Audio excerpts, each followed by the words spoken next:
नमस्कार सभी साथियों को। मेरा नाम भारत विराट छात्र नेता NSU। आज हम माननीय DC साहब को ज्ञापन देने आए थे कि जो दिल्ली में नागल गांव में जो एक बच्ची के साथ बलात्कार हुआ, उन दरिंदों को कड़ी से कड़ी सजा दी जाए ताकि आने वाले भविष्य में किसी भी लड़की के साथ ऐसा अपराध ना हो।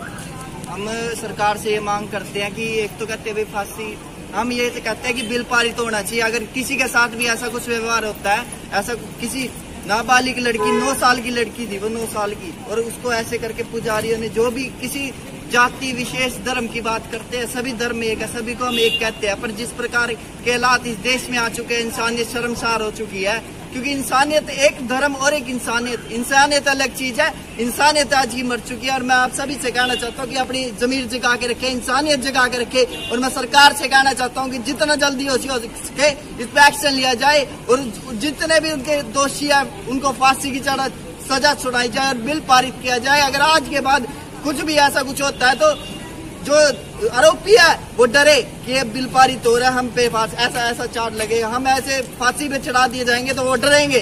तो मैं सरकार से ही मांग करता हूँ कि बिल पारित किया जाए। कोई ये नहीं है कि हम डरने बैठे, ये चीज नहीं है। सीधा बिल पारित करो आप और सीधा फांसी की सजा सुनाओ। जो नाबालिग लड़की के साथ 9 साल की लड़की कोई बच्ची है, वो बिल्कुल हमारी बहन। तो मैं सभी सरकार से लास्ट में एक उम्मीद करके विनती करके बोलता हूँ कि भाई जो बिल पारित किया जाए, अगर कोई भी ऐसा कुछ करे तो उसके उसी टाइम सजा होनी चाहिए, उसी टाइम चौक पे। मैं सरकार से यही दरख्वास्त करना चाहता हूँ क्योंकि हमने देखा है कि पहले भी धरने दिए जा चुके हैं। ऐसे मामले हर रोज सामने आते हैं, लाखों हजारों करोड़ों की संख्या में ऐसे मामले सामने आते हैं, लेकिन उन पर कोई एक्शन नहीं लिया जाता। कोई 1 या 2 बेटी ऐसी होती है जिनका मामला सामने आ पाता है। अभी हिसार में भी ऐसा ही एक कांड हुआ था, सिरसा में भी हुआ था। लेकिन अगर सरकार चाहे तो इस पर बिल पारित करके जो बिल पास करने के बाद मजबूत तरीके से कदम उठाने के लिए जो हमारा सिस्टम है उसको बाध्य करे। और हम यही चाहते हैं कि निष्पक्ष इस केस की सुनवाई होनी चाहिए ताकि हम और हमारी देश की बेटियां सुरक्षित हो सकें। सरकार वैसे भी हर रोज जब भी सदन स्टार्ट होता है तब बिल पारित हर बार कोई कदम नहीं उठाया जाता, लेकिन इस बार हम चाहते हैं कि इस पर एक बिल पारित किया जाए। धरने पहले भी होते रहे हैं, आगे भी होते रहेंगे, लेकिन अगर कोई कानून नहीं होगा तब तक हम अपनी बेटियों को सुरक्षित नहीं कर पाएंगे। एक इंसानियत की बात मैं करता हूँ कि आप कहते हैं, मैं सभी देशवासियों से एक ही बात करता हूँ कि ये धर्म का देश है। हर धर्म इसमें एक समानता का अधिकार हर धर्म को है। ये ना सोचे कि वो दलित की लड़की थी, ये ना सोचे कि वो हिंदू की लड़की थी, वो एक देश की लड़की थी, वो भारत की लड़की थी। मैं उनसे यही कहना चाहता हूँ कि ये समझ के, इंसानियत समझ के सड़कों पे भी अगर हम आना पड़ेगा तो हम सड़कों पे भी आएंगे, चाहे वो किसी जाति की बेटी होती, ये देश की बेटी थी। हम देश के लिए लड़ते हैं, हम देश की बेटी के लिए लड़ेंगे और फांसी दिलवा कर रहेंगे उनको। और सरकार से मैं कहता हूँ जितनी जल्द हो सके उतनी जल्द एक्शन लिया जाए। धन्यवाद। हरियाणा के कुरुक्षेत्र में बीजेपी के थानेसर विधायक सुभाष सुधा द्वारा धर्मनगरी में हुआ तिरंगे का अपमान, जिसके चलते आम जन को तहस पहुंची और आज अक्षय हथीरा व अनेक किसान नेताओं ने सामाजिक लोगों के द्वारा सुभाष सुधा का पुतला फूंका गया, जिसमें भारी संख्या में लोग मौजूद रहे। अक्षय हथीरा ने कहा कि देश की आन बान शान के साथ अगर खिलवाड़ करने की कोशिश करेगा तो उसके खिलाफ पूरे देश के लोग सड़कों पर आकर प्रशासन को मजबूर कर देंगे कि जिस व्यक्ति ने तिरंगे का अपमान किया उसके खिलाफ कानूनी कार्रवाई हो, देशद्रोह का मुकदमा दर्ज हो। किसान नेता संजीव आलमपुर ने कहा कि देश के तिरंगा को अपमानित करने वाला विधायक को बख्शा नहीं जाएगा। वहीं राजेंद्र हथीरा ने कहा कि विधायक अपनी गरिमा को भुलाकर देश को अपमानित करने का काम कर रहे हैं, जो करते हैं वही होगा।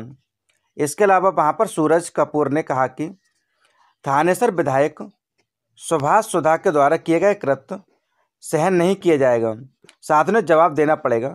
इस मौके पर राजेश वर्मा, सुनील बातन, विपिन महिला, दिलबाग सिंह, सोनू, सुमित नेहरा, नरेंद्र मंधान, रोहित शर्मा व अन्य लोग उपस्थित रहे।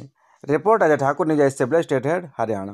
ये भाजपा के एक विधायक, थानेसर के एक विधायक ने कल कुरुक्षेत्र के अंदर, थानेसर के अंदर तिरंगा यात्रा, तिरंगा अपमान यात्रा, मैं तो कहूँगा तिरंगा अपमान यात्रा निकाली गई थी, जिसके अंदर एक मौके के विधायक ने, जो असेंबली के अंदर बैठने का काम करते हैं और सैकड़ों बार गांव के अंदर, स्कूलों के अंदर 15 अगस्त पर तिरंगा भी फहरा चुके हैं, उन्होंने यात्रा के दौरान तिरंगे को अपने पैरों के नीचे रौंदने का काम किया था। मैं एक बात आप मीडिया के द्वारा लोगों से पूछना चाहता हूं कि देश का फौजी जो देश के गर्व के लिए अपनी जान निछावर कर देता है और इस तिरंगे के अंदर लिपट कर आता है, उसी तिरंगे का अपमान करने का काम उस विधायक ने किया। उसके खिलाफ देशद्रोह का मुकदमा दर्ज होना चाहिए। आज भारतवर्ष के अंदर हर एक भारतवर्ष का नागरिक टीवी चैनलों के ऊपर, न्यूज चैनलों के ऊपर सिर्फ एक ही खबर को देख रहा है कि भारत के कितने खिलाड़ियों ने मेडल जीता। वो खिलाड़ी वो इसी तिरंगे के लिए जीत करके आए हैं, लेकिन एक विधायक उसी तिरंगे को अपने पैरों के नीचे रौंदने का काम कर रहे हैं। ये भारतवर्ष का नागरिक कतई बर्दाश्त नहीं करेगा, उनका डट करके विरोध करेंगे और जल्द ही पूरे भारतवर्ष के थानों का घेराव किया जाएगा, हरियाणा के थाने का घेराव किया जाएगा। हरियाणा के धर्मनगरी कहे जाने वाले कुरुक्षेत्र में पूर्व मंत्री अशोक अरोड़ा ने एक रोष प्रदर्शन व्यक्त किया, जिसमें कांग्रेस भवन में सरकार ने पेट्रोल, डीजल, खाद्य पदार्थ की महंगाई को इतना बढ़ावा दे दिया कि गरीब जनता सहन नहीं कर पा रहे हैं। इसलिए उन्होंने इस रोष प्रदर्शन को किया, जिसे लेकर मोहन नगर अग्रसेन चौक पर धरना प्रदर्शन किया गया, जिससे कि सरकार की आंखें खुलें। इस प्रदर्शन में कांग्रेसी नेता विधायक मेवाराम पाली, निशि गुप्ता, विनोद अग्रवाल, निधि, नरेंद्र व अन्य काफ़ी कांग्रेस के नेता शामिल हैं। Report Ajay Thakur, news stable, state head, Haryana. बनी है जहां ये लोगों के अधिकारों का हनन कर रहे हैं।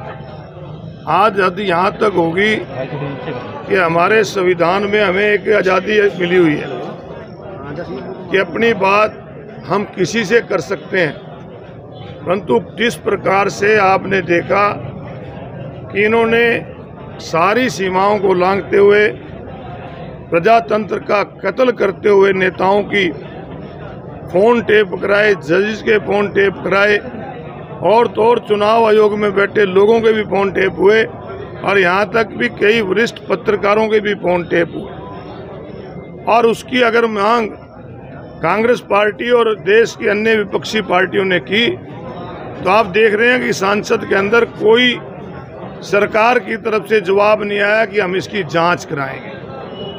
आज इसके खिलाफ कांग्रेस पार्टी जहां जासूसी कांड जो आपकी हुई है उसके खिलाफ आज प्रदर्शन करेंगे। इसके साथ साथ देश का वो अन्नदाता जो लोगों का पेट पालता है, पिछले 9 महीने से किस प्रकार से दिल्ली की सीमाओं पर बैठे हैं, 600 से ज़्यादा किसानों ने अपनी इसमें शहादत दे दी।